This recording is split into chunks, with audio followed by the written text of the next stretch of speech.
মাননীয় সিদ্ধার্থ মাইতি, মাননীয় সুনীল গায়েন, মাননীয় শ্যামল গায়েন সহ আমাদের অনেক সদস্য যারা আছেন সেই সদস্যরা আমাদের সঙ্গে সহযোগিতা করেন।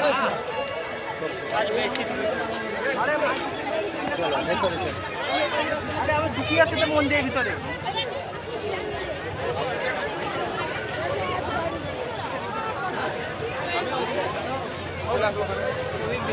সেই সমস্ত সদস্যদের ঘন্টা ইউনিয়ন ক্লাবের পক্ষ থেকে আমরা ইতিমধ্যে জেলার সেরা পুজো হিসাবে স্বীকৃতি পেয়েছি। বিশ্বব্যাপী বিশ্ব বাংলা সেরা পূজা পরিবেশ ও সচেতনতা স্বীকৃতি পেয়েছি। আমরা ইতিমধ্যে সেরা মন্ডল স্বীকৃতি পেয়েছি। তাই আমরা এই সংস্থাকে